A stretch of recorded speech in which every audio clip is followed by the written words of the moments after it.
Hi. Before we get started, I'd like to offer you a short image description.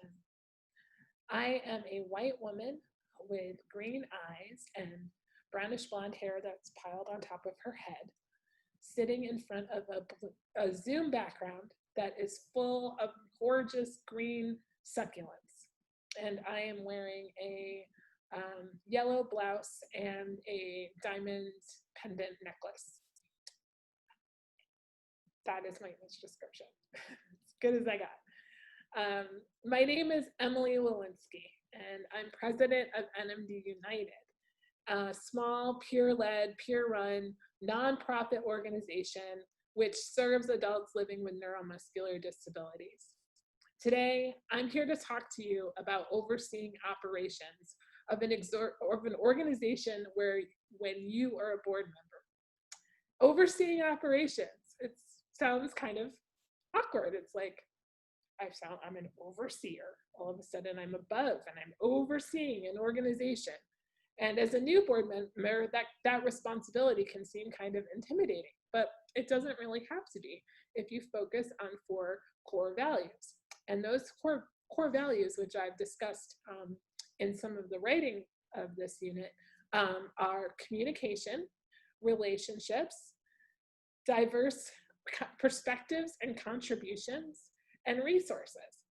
And as I talk to you a little bit about how you handle questions that come up when overseeing operations, you'll want to focus on those core values.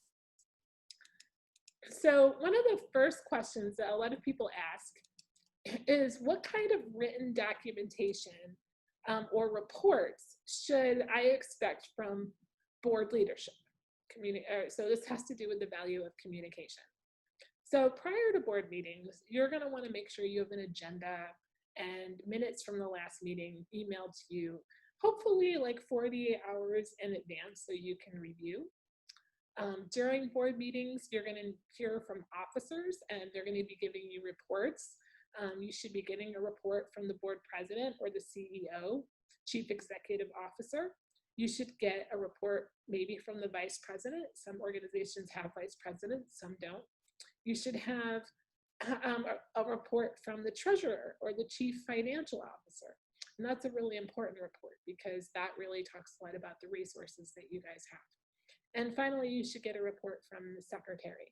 A lot of people think secretaries just kind of sit in the background and take notes, but they also are kind of responsible and they're like the gatekeeper to communication with the board. And so oftentimes they have reports as well.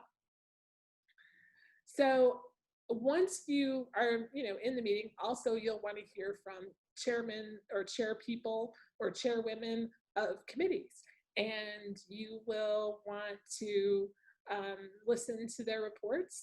Sometimes they might provide you with some documents to look over about what their committees are doing. So NMD United, we have a fundraising committee. We have we have a fund that we give grants, independent living grants out to people with neuromuscular disabilities. So we have a committee for that. We have a committee for social media and marketing promotion online. So we'll hear from all of our committee chairs. And then after you're done with your board meeting, when you're not exactly doing board related stuff, there should be documentation that's out and about for people or yourself to review. And so these could be the organization's bylaws, which our bylaws are published on our website. They could be your articles of incorporation. That's an important document to have because that helps you get your nonprofit status, and so you don't have to pay sales tax. You should have a policy and procedures or a policy and procedure manual as a board, and so you know what policies and procedures are in place to manage your resources and all of that stuff. Maybe you'd have a legacy or succession plan, so that way if the board members retire, directors retire, new board members can take on and take on the duties of the organization without having to reinvent the wheel. And your board should hopefully be putting out, your organization should be putting out an annual report to their donors and funders and all the people, so that way they know what the organization has been up to. So these are some of the written documents and reports that you should expect. Another kind of question is, what kind of lines exist between you and an organizational staff when you serve on a board? So my organization is very small. We have 8 board members and no staff. So we are a working board. But some organizations have money and they can hire staff. And so there are lines that you have between staff, and staff is usually chosen by the board. And so when you choose staff, they're going to be staff that you trust, and your executive director should be really tied into the organization. And a lot of the policies, procedures, systems should be in place before you go ahead and hire an executive director. Of course, you could hire an executive director to develop some of that, and that's fine, but you'll want to talk that over. So, so when you're looking at your lines between staff and board members, you want to look at communication. Have those lines been communicated with you by board leadership and other directors? As a new director, you're really not supposed to be getting in the weeds. You can sit back for a good year and just kind of watch and see what people are doing and learn where the lines are and what people, how far they push, how far they don't push, with between what the staff's doing and what they do. Number 2, you want to look at relationships before you decide to cross lines or get near a line. Do you have relationships with your fellow directors and organizational staff?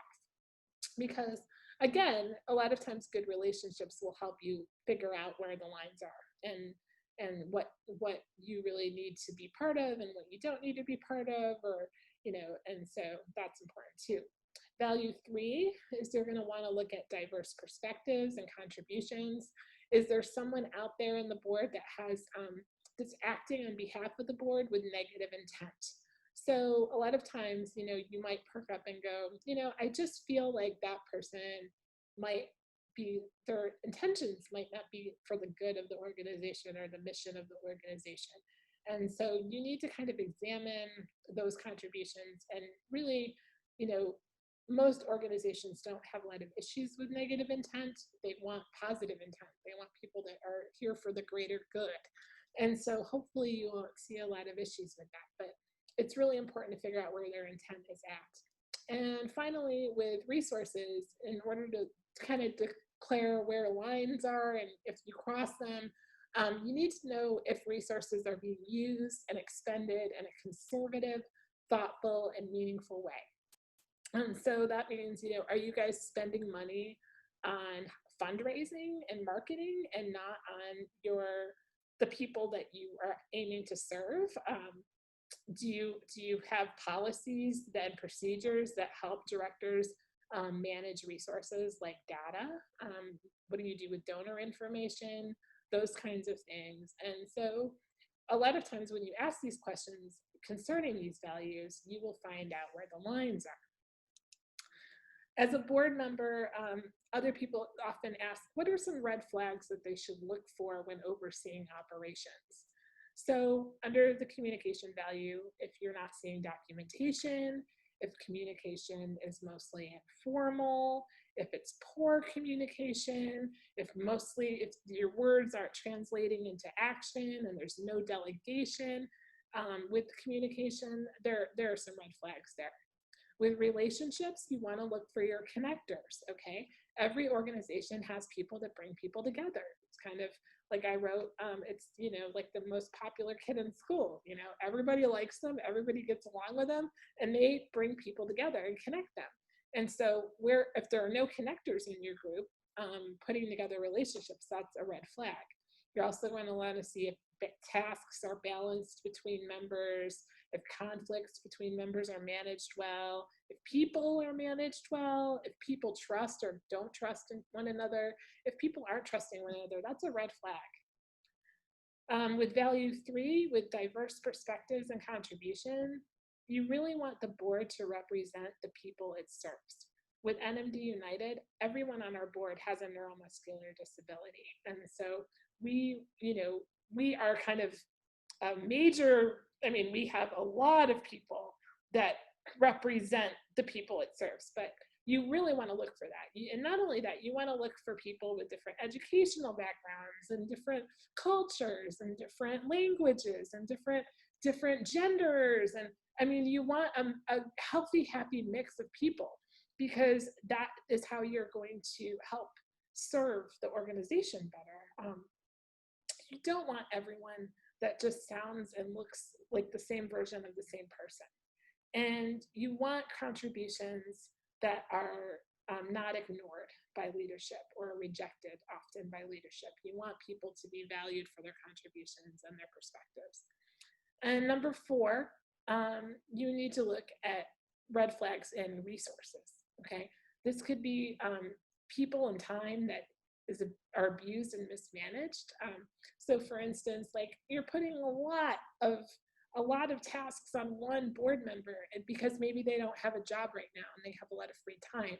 Well, that's not fair to everybody else on the team. And so you really need to pay attention, or, as a director or as an officer, you need to pay attention to what your officers are doing as far as how they're delegating, resources, and are they balanced? Are you focusing too much on one type of resource, like fundraising, for instance? If you're only focused on money, it's all about money. You may not be putting enough time into other things like, getting your data in order, writing your policies and procedures, doing things that'll benefit the organization that are not necessarily operation expenses, but, administrative type stuff.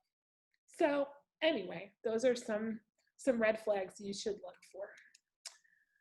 If you have more questions, or you want more questions that you can research and reflect on and ask, I am providing you with 4 handouts on questions that you can answer under the values. And so I highly recommend that you check out those questions. There's plenty, and use that as a guide for you when you're being interviewed by a board for a possible seat on the board. So that is out there for you. And finally, I want to just kind of reiterate that there's a difference between board duties and management duties. And because every board is different, you'll learn the differences by focusing on the core values of overseeing operations and making sure that the board you're part of, as well as yourself, share the same values, hold trust in those values, and promote those values, okay? So every board, and there's kind of 3 final points I want to bring up. And number 1, trust is key. It's important to trust your board, and that takes time, and that's not something that can happen overnight, and that takes the research and the learning and understanding how boards work. And so that is a process, and it really involves a lot of good leadership. So developing trust is key. Number 2, oversee does not mean micromanage. If you're micromanaging people, that's a sign, that is a red flag. The board shouldn't be overwhelming. It shouldn't be all on you.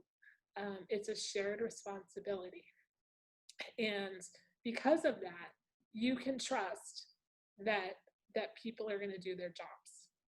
And finally, and this is kind of the important thing, is that a board is like a family. And when you and I've written about this in the unit, but I compared it to like you going home to meet in-laws with your significant other, and you're going in to meet the in-laws for the first time, and you're sitting down to Thanksgiving dinner, and you need to make sure that the family that you're about to be part of has the same shared values that you were raised with. And so sometimes, it's a great family, but it's not a great fit. Sometimes it just doesn't feel right, and that's okay. It's okay to feel like, this board, the way it's operating isn't really how I would operate it, and I don't feel like I can contribute in a way that's going to benefit this board, and that's okay. But sometimes you're going to be in a board, and it's going to feel like a family, and it's going to feel you're going to feel connected in a way that makes you want to unconditionally work for that board and do things for that board that will like enhance its mission. And it's a really wonderful experience when that happens. So I hope that you enjoyed my little mini lecture on overseeing operations and the frequently asked questions that come up. And please feel free to reach out to me if you have any further questions. My organization, again, is nmdunited.org, and it's all one thing. And again, my name is Emily Wolinsky, and thanks so much for listening to me today. Good night.